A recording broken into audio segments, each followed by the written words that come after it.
Si gustas, vamos a empezar, por favor. Sí, muy bien, doctor. ¿Sí se puede ver mi pantalla? Sí. Sí. Bueno, gracias. Buenas noches a todos. Mi nombre es Noemí Vázquez, soy residente del segundo año de geriatría y el día de hoy vamos a ver el tema de fiebre de origen desconocido. Si tienen alguna duda o alguna pregunta, con mucho gusto. Bueno, el día de hoy, este es el contenido que vamos a ver. Vamos a ver lo que es la definición o las diferentes definiciones que ha habido a lo largo de la historia, la epidemiología, cómo ha ido cambiando a lo largo del tiempo, la etiología, el abordaje, cuáles son las enfermedades más comunes. También vamos a ver los reactantes de fase aguda y al final vamos a terminar con un algoritmo. Bueno, desde el año de 1961, Peterson y Benson definieron a la fiebre de origen desconocido como aquella temperatura de 38.3 o más en varias mediciones, duración de la fiebre por más de 3 semanas y un tercer que se caracterizaba por no diagnóstico a pesar de una semana de hospitalización en su estudio. Posteriormente, en el año de 1991, Durack y Street le asociaron el primero y el segundo más el no diagnóstico tras 3 días de estudio en el hospital o 3 visitas extrahospitalarias. Asimismo, tenemos otras definiciones, otras clasificaciones, en la cual vamos a encontrar el clásico, que como lo mencioné, es una temperatura mayor a 38.3, registrada en varias ocasiones durante más de 3 semanas, a pesar de investigaciones en 3 visitas ambulatorias o 3 días de estancia en el hospital, donde ya se ha hecho investigaciones ambulatorias invasivas. Aquella también que se conoce como fiebre de origen desconocido nosocomial, aquella temperatura mayor a 38.3 registrada en varias ocasiones en un paciente hospitalizado que está recibiendo tratamiento, atención y en quienes la infección no estaba manifiesta o incubada al ingreso. Tras días de investigación, incluye al menos 2 días de incubación de cultivos para ese requisito mínimo para este diagnóstico. Asimismo, la fiebre por neutropenia, temperatura igual mayor a 38.3 en varias ocasiones en un paciente cuyo recuento de neutrófilos es menor a 500 y se espera que caiga de nivel de 1 a 2 días. Esto también se le llama fiebre de origen desconocido inmunodeficiente. Y finalmente teníamos la asociada al VIH, que igual es una temperatura mayor a 38.3 en varias ocasiones, encontradas durante más de 4 semanas o más de 3 días para hospitalizados en pacientes que tienen infección por VIH. Este diagnóstico se va a considerar si las investigaciones apropiadas durante 3 días, incluidos 2 días de incubación de cultivos, no revelan una fuente. Bueno, a continuación vamos a ver los tipos de fiebre, las características de la fiebre, la cual nos va a dar una orientación diagnóstica y nos va a dar pauta y ya nos encamina hacia qué tipo de diagnóstico podemos pensar o cuáles son los patrones más comunes que son característicos de alguna enfermedad. En primer lugar, tenemos la fiebre intermitente. Esta se caracteriza por aparece una exageración del ritmo circadiano con temperaturas normales por la mañana y fiebre vespertina.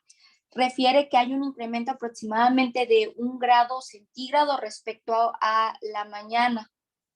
Sin embargo, aquí hay como una variante que se llama fiebre séptica, cuando el incremento de la temperatura es muy marcado y y ya. La siguiente sería la continua, que es la caracterizada por una temperatura sin variación o predominio de horario y no hay una oscilación de muchos grados centígrados, es decir, se mantiene igual a cualquier hora del día. Remitente, esta tiene cierta medida con el ritmo circadiano, pero sin llegar a cifras normales. Este patrón es característico, refiere de enfermedades o infecciones víricas u otros procesos no infecciosos. La tuberculosis, por ejemplo, refería que puede manifestarse de este modo, pero pues también puede manifestarse la tuberculosis de forma intermitente. Y por último tenemos la recurrente, la cual va a aparecer durante uno o varios días, desapareciendo posteriormente para volver a aparecer. Ejemplos, refería la enfermedades infecciosas como la brucelosis, borreliosis, o aquellas no infecciosas como la enfermedad de Hodgkin, o aquella de la neutropenia febril. Bueno, en cuanto a la epidemiología, ha ido cambiando respecto a lo que va cambiando el tiempo, con los avances tecnológicos, con los nuevos estudios de imagen que tenemos, pues ya es más fácil o es más didáctico llegar a un diagnóstico. Por ejemplo, teníamos que los años de 1930, la fiebre de origen desconocido no diagnosticada se redujo en los años de 1930 del 75 hasta al 10%. Antes también la tuberculosis extrapulmonar, los tumores sólidos, los abscesos abdominales eran las causas más comunes. Sin embargo, ahora son las menos prevalentes debido al diagnóstico y también pues al tratamiento más oportuno que se le da. Y la endocarditis infecciosa, que en algún momento fue de las principales causas de fiebre de origen desconocido, se ha convertido en una causa mucho menos frecuente, igual por las técnicas mejoradas. Y bueno, también es muy importante saber o conocer algunos antecedentes y también dividir la fiebre de origen desconocido acorde al lugar donde nos encontremos estudiándolo. Por ejemplo, en los países de recursos bajos, con recursos limitados, aún en ellos la tuberculosis, la fiebre tifoidea, los abscesos hepáticos amebianos y el SIDA pues siguen siendo causas frecuentes. Y también es muy importante, por ejemplo, si alguien de Estados Unidos viajó acá a la Ciudad de México, pues no descartar o no pasar por alto ese viaje que hizo para acá.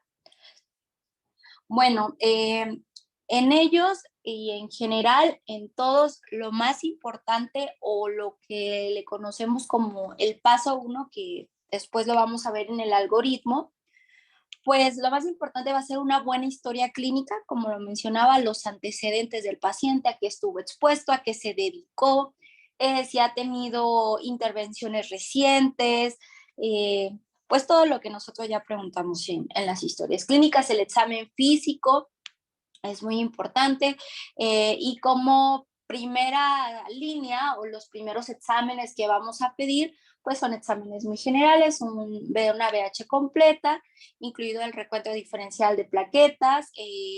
Hemocultivo se pide por lo menos 3 conjuntos extraídos de diferentes sitios con un intervalo de al menos varias horas, de 2 horas, y todos los hemocultivos deben obtenerse antes de administrar antibióticos. Sería lo ideal, ¿verdad? Pero no, pues no se realiza.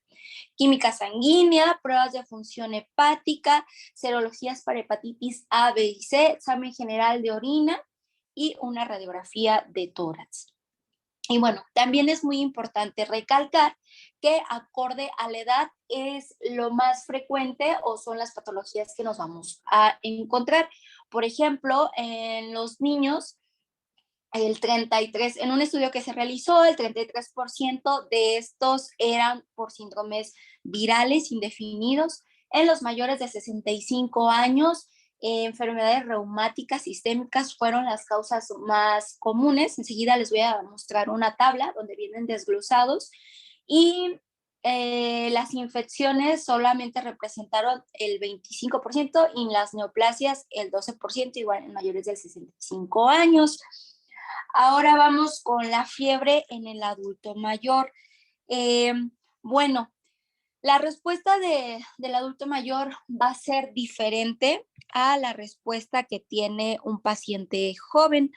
Por ejemplo, en ellos, muchos de los pacientes adultos mayores van a tener una respuesta febril bloqueada. Por eso es que pues a nosotros no nos toca ver muchos pacientes que tengan fiebre cuantificada, solamente sabemos que hay alza térmica, pero en realidad son muy pocos los que se caracterizan porque tengan fiebre cuantificada, sobre todo porque la función termorreguladora, así como mencionaba la sudomotora y la vasomotora, están modificadas. Asimismo, la respuesta a lo que son las interleucinas 1 y 6 es diferente en el anciano cuando se compara con las personas de menores de 55 años. Por ejemplo, también tiene que ver lo que es la pérdida de masa muscular, por lo que no se va a cuantificar bien la temperatura o la sequedad bucal en caso de que se quiera tomar una temperatura bucal. Y pues también muchas veces la falta de colaboración por parte del paciente.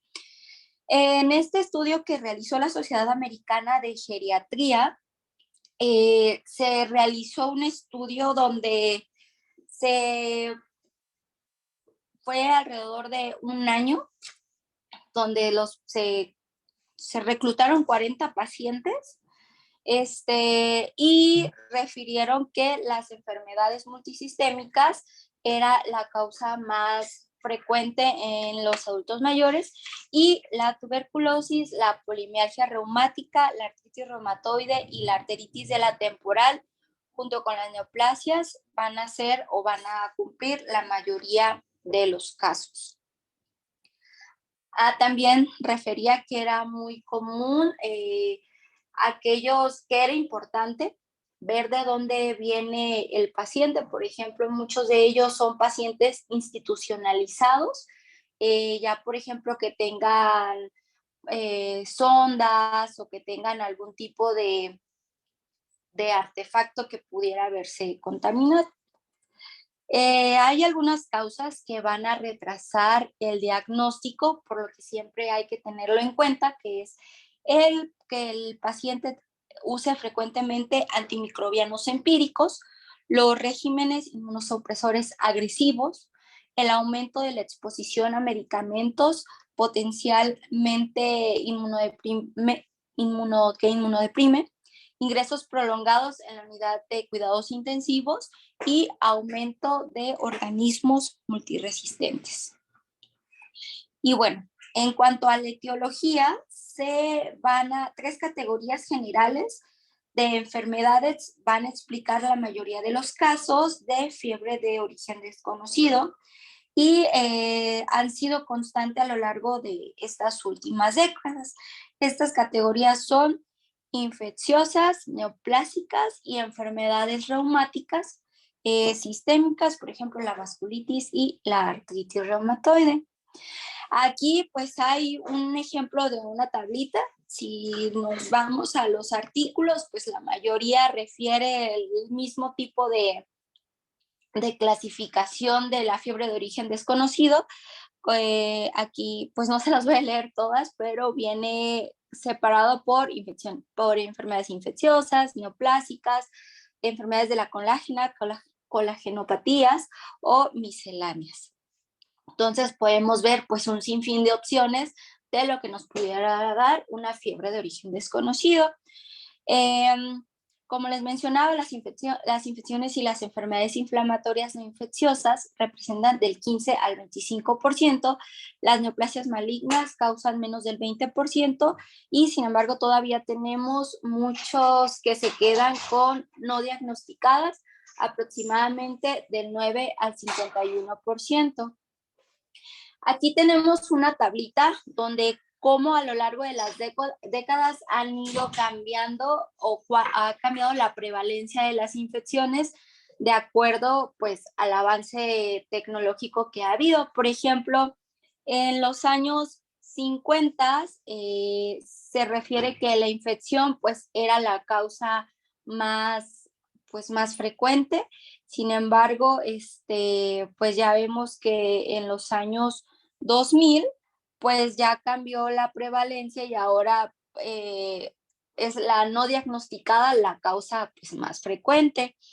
Y pues sí se observa ahí cómo se ha ido invirtiendo un poquito lo que son las causas. Es una tablita del 2021. Y ahora vamos a ir al enfoque diagnóstico.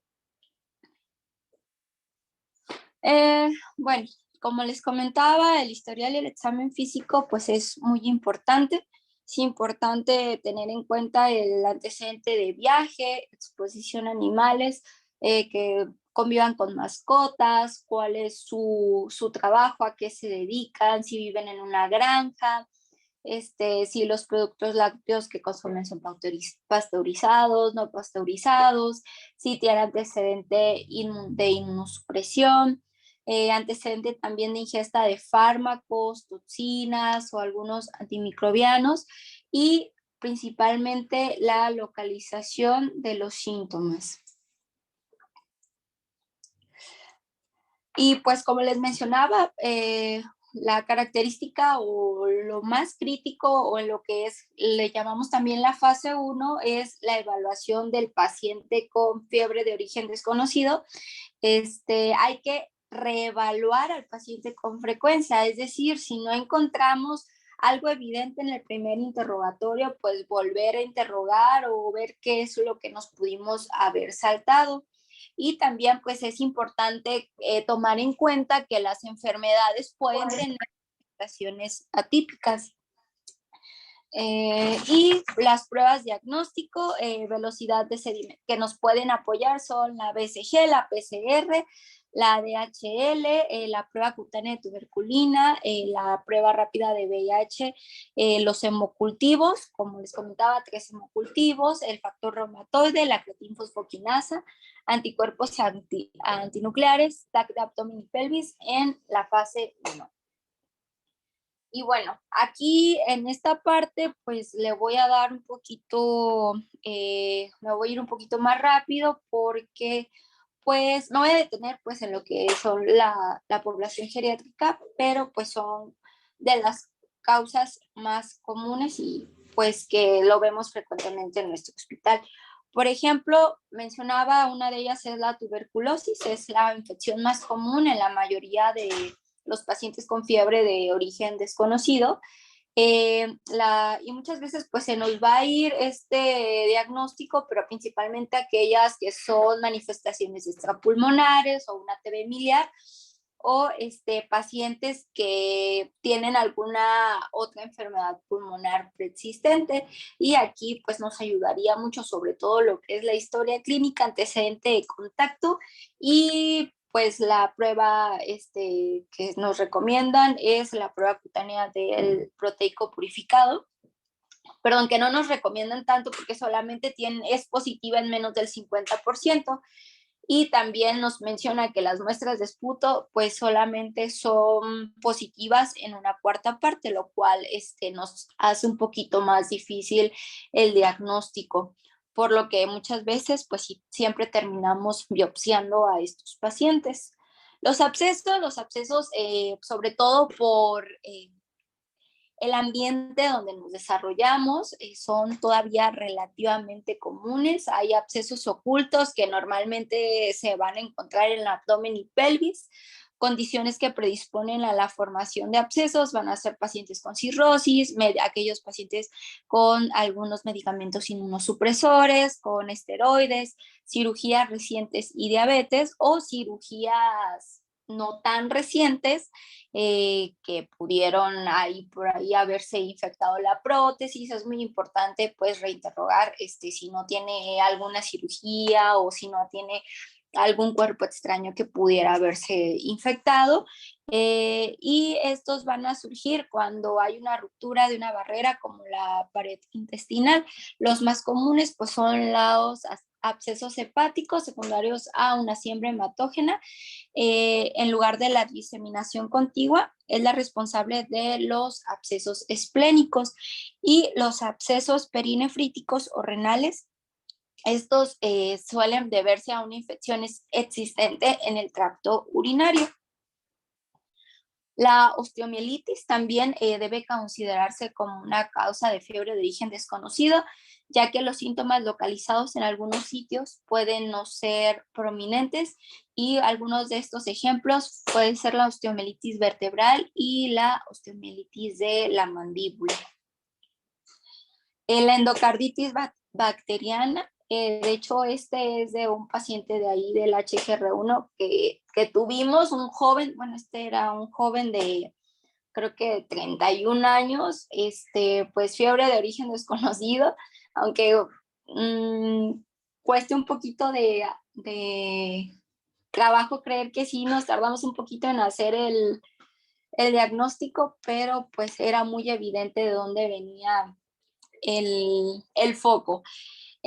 Por ejemplo, para la endocarditis bacteriana, los cultivos pues van a ser negativos del 2 al 5% de los pacientes con endocarditis, y la frecuencia de cultivos es mayor en pacientes que ya han sido tratados con antimicrobianos, como los usuarios de drogas intravenosas. Pues este paciente, su factor de riesgo era de haber consumido drogas, sin embargo, pues él nunca había referido que tenía consumo de drogas. Y también la negatividad del cultivo es particularmente probable con los siguientes organismos, que son los más difíciles de aislar, que es el Coxiella burnetii, también conocido como la fiebre Q, y el Troperima whipplei.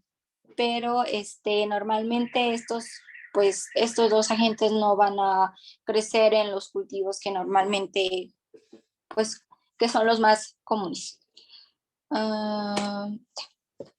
Y pues entre las causas más o los agentes más comunes que encontramos son la brucela, el micoplasma, pero también hay que tomar en cuenta que estos pues se van a emplear medios especiales y no los medios que normalmente o los más frecuentes.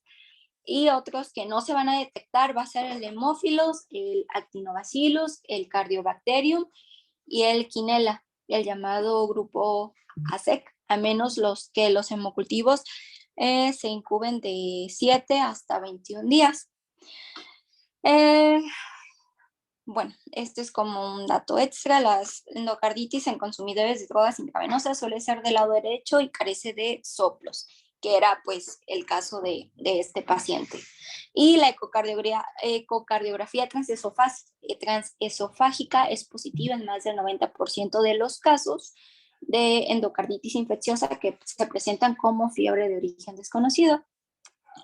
Ahora vamos con enfermedades del tejido conectivo, por ejemplo, la enfermedad de Still en adultos jóvenes y de mediana edad, así como la arteritis de células gigantes, que sería enfermedad de tejido conectivo más común en las personas mayores, que van a presentar enfermedades reumatológicas como fiebre de origen desconocido. Y la arteritis de células gigantes va a representar aproximadamente el 15% de los casos de fiebre de origen desconocido en los adultos mayores. Ahora vamos con la arteritis de células gigantes. Sobre todo un adulto mayor de 50 años que se queja de dolor de cabeza, pérdida repentina de la visión, síntomas de polimialgia reumática, que también puede ocurrir sin signos de vasculitis, fiebre, anemia inexplicable y una BSG alta. Sin embargo, refiere que las manifestaciones de la arteritis de células gigantes pueden variar y ser transitorias. También otra característica clínica importante es la claudicación mandibular, y que nos haga sospechar de esta entidad. Y su diagnóstico, pues se sugiere la biopsia de la arteria temporal en todos los casos donde se sospeche la arteritis de células gigantes. Y otros trastornos reumáticos también puede presentarse la poliarteritis nodosa, la arteritis de Takayasu, la granulomatosis con poliangeitis y la crioglobulinemia mixta. Y ahora vamos con el grupo número 3, que son las neoplasias. Las neoplasias malignas más comunes que se van a presentar como fiebre de origen desconocido. En primer lugar tenemos los linfomas, especialmente el no-Hodgkin, la leucemia, el carcinoma de células renales, carcinoma hepatocelular u otros tumores metastásicos en el hígado. Las neoplasias malignas ocultas, por ejemplo, son las de origen reticuloendotelial, por ejemplo, el linfoma y leucemia. Y también otra causa muy común de fiebre, pues son las medicamentosas. Un tercio de los pacientes hospitalizados van a sufrir algún tipo de reacción adversa a los medicamentos, incluida la fiebre por medicamentos.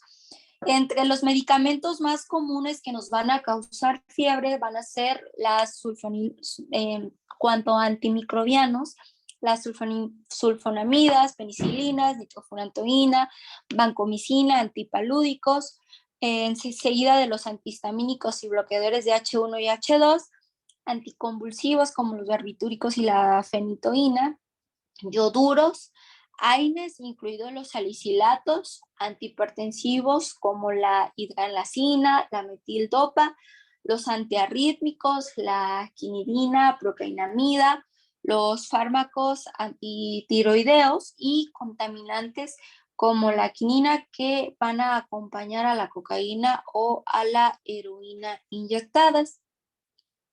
Y otras causas menos comunes de la fiebre de origen desconocido, pero que también hay que tomar en cuenta, es la fiebre ficticia, que es la manifestación de un trastorno psiquiátrico subyacente que va a afectar principalmente, refería a mujeres y a personal de la salud.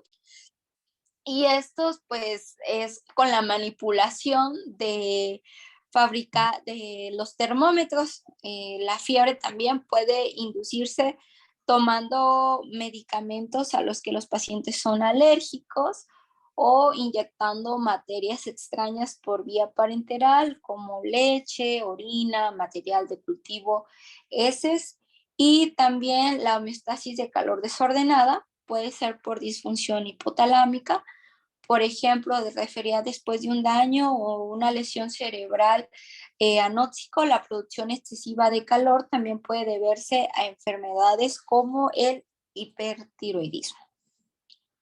Y otra cosa, sobre todo en lo que es pacientes inmunodeprimidos o aquellos adultos mayores, no dejar pasar el absceso dental. Son causa poco común, pero pues que no hay que descartar, sobre todo en aquellos abuelitos pues que tienen, la mayoría de ellos, pues un poco de menos higiene o menos cuidado que el resto de la población. Y también aquellos pacientes que tengan la concurrencia de múltiples infecciones oportunistas en pacientes sobre todo inmunodeprimidos, y también aquellos pacientes en los que tengan alguna otra entidad como citomegalovirus, micobacterium, neumocistis, hongos endémicos, etc. También otra causa común es la hepatitis alcohólica. Los signos son fiebre, hepatomegalia, ictericia y anorexia. La fiebre suele ser moderada, menor a 38.3, y pues también va a ir acompañado de otras alteraciones hepáticas. Y la más típica es la elevación de las aminotransferasas. Y otras causas que también hay que tener en cuenta son trombosis venosa profunda, los hematomas, el hipertiroidismo y la tiroiditis subaguda, el feocromocitoma, síndromes hereditarios de fiebre periódica, también fiebre mediterránea familiar, síndrome de periódica como fiebre mediterránea, síndrome de hiper-IgD, de Mucle-Wells y síndrome autoinflamatorio familiar por frío. Y bueno, ¿Qué auxiliares diagnósticos nos pueden ayudar? Pero también hay que tener mucho cuidado porque muchos de estos pues pueden estar alterados por algunas otras cosas y no necesariamente por fiebre secundaria a alguna causa infecciosa. Por ejemplo, los reactantes de fase aguda se van a aumentar cuando hay infecciones, cuando hay traumatismos, cuando hubo algún infarto, cuando hay alguna artritis inflamatoria o enfermedades autoinmunes. La BCG, que es definida como la velocidad expresada en milímetros hora a la que van a caer los eritrocitos suspendidos en el plasma cuando se colocan en un tubo de manera vertical, es una medida indirecta de la respuesta de la fase aguda. Va a aumentar sobre todo en pacientes con inflamación activa. Las principales van a ser enfermedades inflamatorias e infecciosas sistémicas y localizadas, neoplasias malignas, lesión tisular o isquemia y trauma. En cuanto a también la BCG, las condiciones o factores no relacionados con la inflamación aguda o crónica también pueden aumentar la velocidad de sedimentación globular. Por ejemplo, la edad y el sexo femenino, la anemia, la enfermedad renal y la obesidad son entidades que por ende pues ya va a haber alteración en la BCG. Entonces, para tomarlo en cuenta. En cuanto a la PCR, también van a variar con la edad, el sexo, la raza, y va a aumentar, va a ser más alto con el aumento de la edad en el sexo femenino y en la población africana. Hay que considerar que para considerar una PCR elevada y que sea clínicamente significativa, debe ser mayor a 1 miligramo por decilitro o 10 miligramos litro. Hay que ver en qué unidades nos las están refiriendo porque muchas veces pues tenemos esa confusión.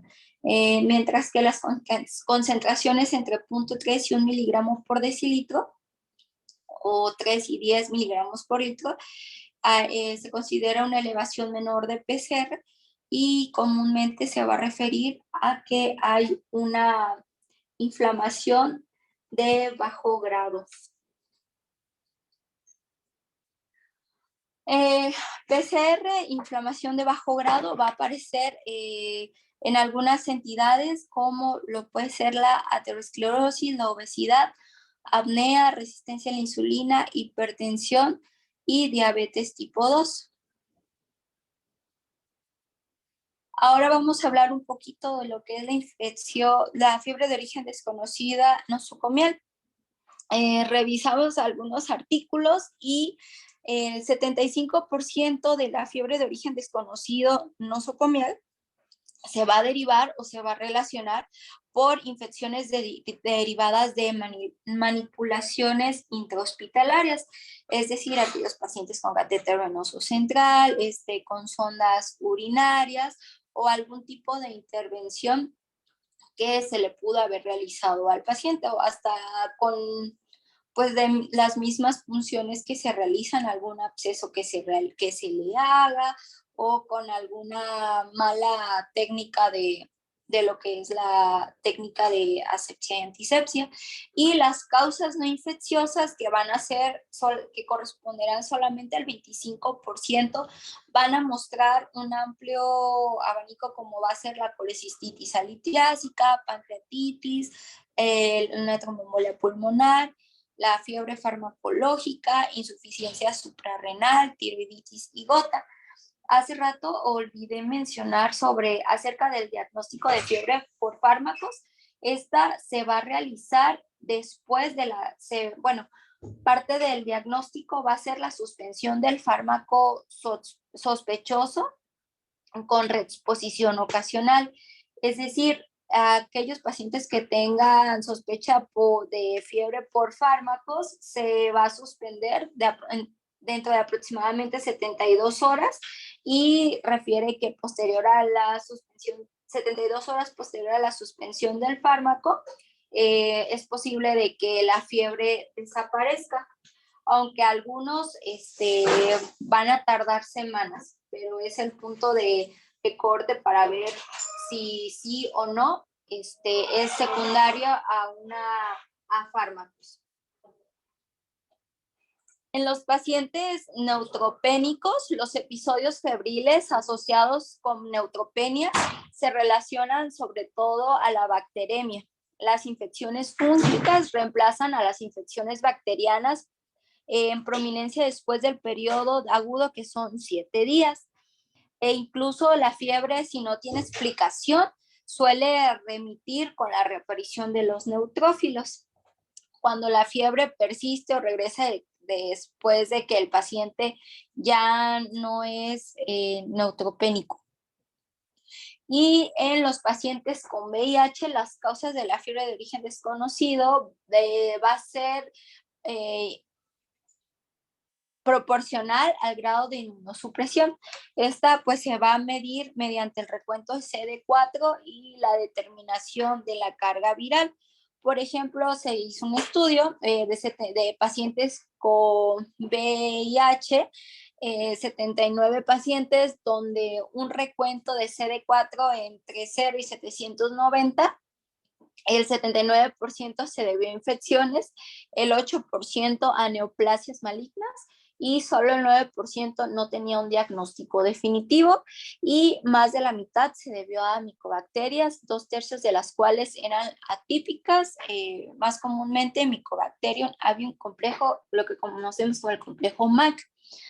Ahora, ¿qué pasa con aquellas en las que no se llega a un diagnóstico? Porque vimos que había un alto porcentaje de las que aún no se llega con diagnóstico. Para los pacientes en los que no se encuentra una causa de la fiebre y que no están clínicamente enfermos, referían los autores que es razonable observar y esperar. En general, se desaconseja el uso empírico de esteroides o algún otro tipo de medicamentos, porque referían que pueden enmascarar los síntomas y retrasar el diagnóstico. Por ejemplo, el de una neoplasia maligna. También, pues, varios expertos recomiendan que el tratamiento con medicamentos antiinflamatorios no esteroideos para pacientes que ya se han sometido a investigaciones exhaustivas sin encontrar alguna causa, solo en algunos se puede ver beneficioso para los pacientes que en algunas situaciones, como una afección inflamatoria subyacente, continúe presente. Sin embargo, otros autores han refutado la teoría de que la respuesta al paciente a tales fármacos permite al médico diferenciar la pirexia neoplásica de otras causas de fiebre de origen desconocido. Y pues, como lo recalco aquí, la mayoría coincide que es innecesario el tratamiento empírico, a menos de que la fiebre ponga en peligro la vida del paciente. Pero, por ejemplo, si vemos que los pacientes clínicamente están inestables o neutropénicos, pues sí requieren un tratamiento antibiótico rápido y adecuado, pero en aquellos que son inmunocompetentes, pues no refiere que sea necesario iniciar con algún tratamiento. Ahora también está mucho en auge y es parte de lo que es el abordaje ya de fiebre de origen desconocido, es el PET con FDG, que es bueno, ha habido muchos artículos de cuál ha sido el papel de esta técnica, la cual es una técnica de imagen no invasiva con un alto rendimiento diagnóstico, y por lo tanto ya es considerada que debe realizarse en las primeras etapas de la investigación de fiebre de origen desconocido. ¿En qué se va a basar el FDG-PET? Bueno, se va a basar en el aumento de la captación de FDG, que significa fluorodesoxiglucosa, por parte de las células inflamatorias activadas. Esto comúnmente va a ocurrir en lo que es las células inflamatorias o en las células infecciosas y de malignidad. Se realizó un estudio donde fue útil en el 40% de los casos y en el 54% de los casos fue más específico, ya que permite la localización anatómica exacta de una lesión FDG positiva. Y aquí tenemos lo que es el algoritmo pues hay varios algoritmos, pero la mayoría coinciden en lo mismo. Este pues se me hizo como el más sencillo o el más fácil de recordar. Algunos otros autores lo dividen como una etapa 1, etapa 2, pero pues prácticamente es lo mismo. Paso número 1, refiere realizar una anamnesis completa y un examen físico completo. PDC significa posible pista diagnóstica, está identificada, sí, pues hay que aplicar estudios de diagnóstico invasivos o no invasivos apropiados para la investigación. No hay una posible pista diagnóstica, o bueno, aquí ya pedimos lo que es BH, química sanguínea, los factores de reactante aguda, ferritina, TSH, ANAS, factor reumatoide, serología para VIH, para hepatitis A, B y E, un examen general de orina, la prueba cutánea de tuberculosis, o ensayo de liberación de interferón y en sangre, para TB, hemocultivos, 3 pares, dúplex venoso de extremidades inferiores, TAC de tórax, abdomen y pelvis, y ecocardiograma transesofágico o transtorácico. Después, paso 4, alguna prueba positiva de primer nivel, es decir, algo de esto salió positivo.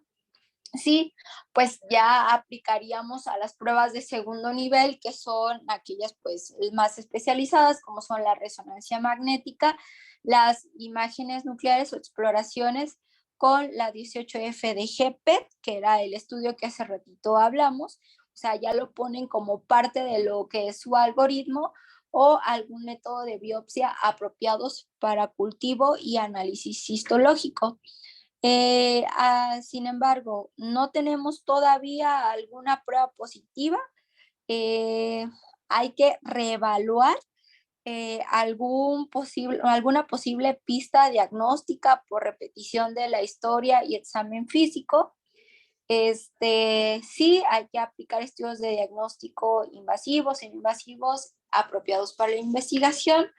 No, vamos a solicitar, aquí otra vez nos sugieren solicitar lo que es el PET scan, si es que aún no se realizó en el paso anterior. Positivo, pues nos va a dar hacia dónde está enfocado, aplicar estudios diagnóstico invasivos y no invasivos apropiados para la investigación. Sin embargo, si el paso 6 salió negativo, si a pesar del PET scan sale negativo, no hay nuevas posibles pistas diagnósticas, vuelva a evaluar el historial del paciente y el examen físico periódicamente. Continúe monitoreando cualquier prueba posible pista diagnóstica y aplique las pruebas diagnósticas no invasivas o invasivas apropiadas en función de cualquier hallazgo nuevo. En esta etapa se puede considerar el uso empírico de agentes antiinflamatorios no esteroideos o terapia inmunosupresora como los corticosteroides, después de discutir los riesgos y beneficios con el paciente.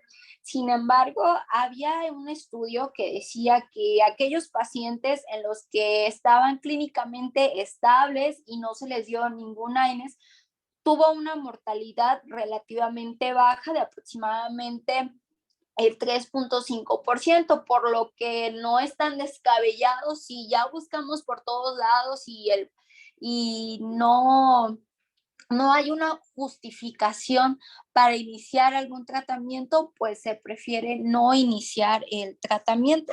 También leí lo que es la prueba del naproxeno. Sí, es una prueba donde los pacientes con fiebre de origen desconocido fueron tratados con naproxeno durante más de 7 días, mientras que los pacientes con fiebre infecciosa no mostraron respuesta con el naproxeno y los pacientes con una condición neoplásica mostraron un pronta recuperación o mejoría de la fiebre dentro de las 24 horas posteriores al inicio del naproxeno. Sin embargo, pues este método o esta prueba pues sí fue muy cuestionada o es muy cuestionada, pues porque prácticamente es como pues un volado y no está aún justificado del todo. Y bueno, como conclusiones, la fiebre de origen desconocido, como ya lo comentamos, va a ser una fiebre superior a 38.3 en varias ocasiones, que dura al menos 3 semanas, algunos usan 2, sin una etiología establecida a pesar de una evaluación y pruebas diagnósticas intensivas. Las 3 categorías van a ser infecciosas, neoplásicas, enfermedades reumáticas sistémicas. La incidencia de los agentes etiológicos va a variar según la edad de población, la exposición potencial a agentes infecciosos, la susceptibilidad del huésped y también con el paso del tiempo con los avances tecnológicos en el diagnóstico. Los aspectos más importantes van a ser realizar una historia meticulosa, realizar un examen físico detallado y estar reevaluando al paciente con frecuencia. Se recomienda que mínimo se tenga los hemocultivos, los reactantes de fase aguda como son la BSG, PCR, tomando en cuenta algunas alteraciones que puede haber, ya les comentaba en qué casos, la DHL, las pruebas de anticuerpos contra el VIH, carga viral, factor reumatoide, prueba de anticuerpos heterófilos, creatinfosfoquinasa, ANAS, prueba cutánea de tuberculina o interferón de ensayo de liberación de rayos gamma, que ese tengo entendido que no se hace aquí, electroforesis de proteínas séricas y tomografía computarizada de abdomen y tórax, y una evaluación primaria y el estudio diagnóstico puede sugerir un sitio apropiado para la biopsia y establecer el diagnóstico. Y pues queda también que la evaluación puede no identificar una etiología en hasta un 30 a un 50% de los pacientes. Sin embargo, como lo mencionaba, la mayoría de los adultos que permanecen sin diagnosticar y aún así sin tratamiento suelen tener un buen pronóstico. Bueno, sería todo de mi parte de fiebre de origen desconocido. No sé si tengan alguna duda o alguna pregunta. Muy bien, muy bien, Mimi, vamos a ver qué nos dicen los compañeros. Sí, gracias, Doc. Preguntas, comentarios. También yo creo que está muy completa, Mimi, muy buen trabajo. Y nada más para reforzar, pues es muy importante, por lo que nos va a llevar al diagnóstico, es la elaboración de una buena historia clínica y la semiología de los síntomas que el paciente pueda presentar. En nuestro medio también es importante considerar, pues todavía agentes infecciosos por zonas endémicas como puede ser el dengue o el paludismo, que aunque aquí en Querétaro todavía no es tan frecuente, hay varios estados en donde es algo común todavía y que muchas veces cursa con fiebre y no preguntamos eso de los viajes recientes. Entonces también para considerarlo. Y también algo importante a considerar es que últimamente también con la transición epidemiológica estamos viendo cada vez más pacientes con VIH, que es algo que antes no se veía con tanta frecuencia en los adultos mayores y ahora sí, pues hemos observado algunos pacientes que llegan con fiebre, no sabemos qué tienen, se hace la prueba y salen con VIH. Entonces también para considerarlo y no descartarlo por edad. Nada más. Gracias.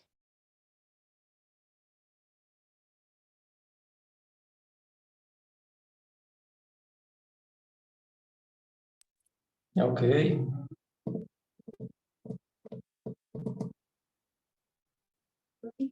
¿Alguien más?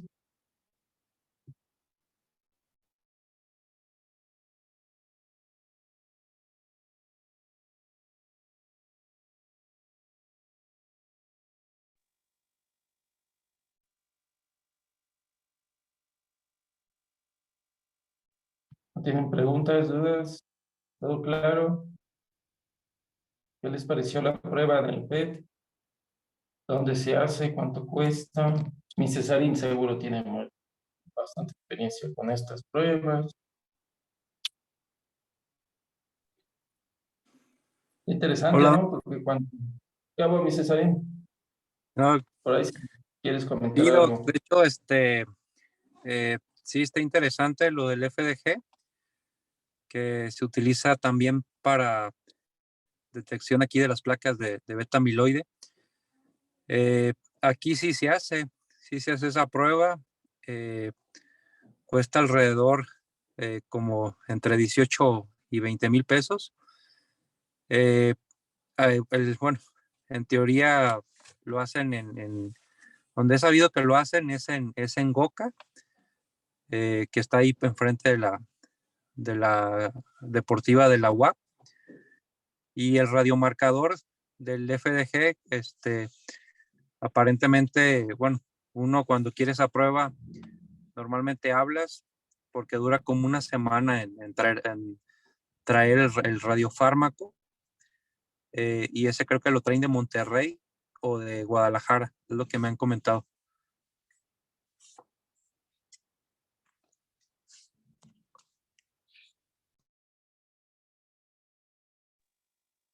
Ok, muy bien.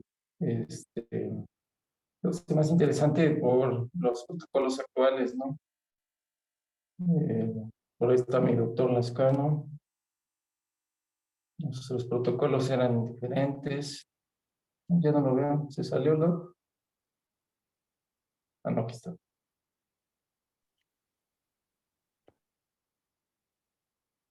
No vi muy claramente tu bibliografía, pero me parecieron buenas las opciones.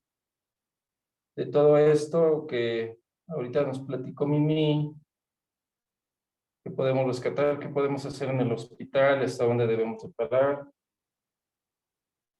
Yo no recuerdo ahorita algún caso particular que hayamos tenido, al menos recientemente, ustedes, que hayan visto alguno de fiebre de origen desconocido.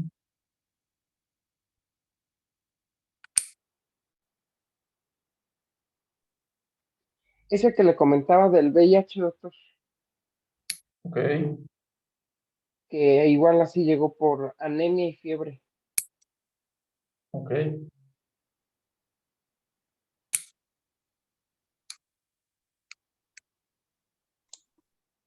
Y era de primera vez el VIH. Sí, era primera vez, creo que tenía 70 y tantos años. También desnutrición, fragilidad, sarcopenia, Ok. pero todo asociado al VIH. De hecho, se diagnosticó y como al hacer, se fue de alta para iniciar terapia antirretroviral, pero falleció poco después, como a Ok. la semana o 2 semanas. Muy bien. Ahorita en cuarto piso hay otro paciente también. Es un adulto mayor que antecedentes crónico-degenerativos negados, entró por un cuadro de una neumonía, pero en la tomografía no parecía como, no tenía características de una de una neumonía típica. Y empezaron a investigar, le hicieron pruebas para tuberculosis, VIH y salió positivo. Ahorita creo que tenía pendiente las pruebas para TB, el VAR, para ver si le iniciaban tratamiento con Biktarvy. Pero bueno, desde que empezamos la residencia, sí he visto unos 2 o 3 casos de pacientes con VIH que son adultos mayores y era lo que comentaba el doctor Nefta, que tal vez antes era como más común descartar el VIH en un adulto mayor, pero ahora creo que no hay que dejar de considerarlo. Muy bien. Ok. Bueno, a ver, doctor Lescano, ¿quiere comentarles algo, preguntarles algo? ¿Qué pasó? Oye, ya no están presentando, estuvo buena la presentación, ¿no? Pues ya no presentan datos culturales, no, ¿verdad? Ya no les gusta, vale la pena, ¿no? Sí, doctor, nada Oye, más que como íbamos un poco atrasados, eso lo dejamos unos días, pero lo consideraremos. no, pues sí, ¿no? Oye, en Sí, esta, doctor. ¿y qué hacemos de repaso, examen, o van a tener, no, a ver, cuéntame.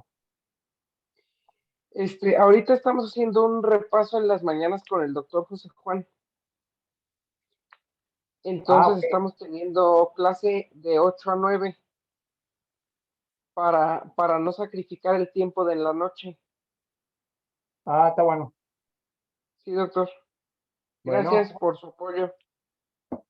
está bien, muy bien. ¿No? Sin otro Bueno, comentario en particular. Muy bien. ok. Dale, pues buenas noches a todos. Muchas gracias. Gracias, Mimi. Que descansen. Buenas noches, gracias. Buenas noches. Adiós. Adiós.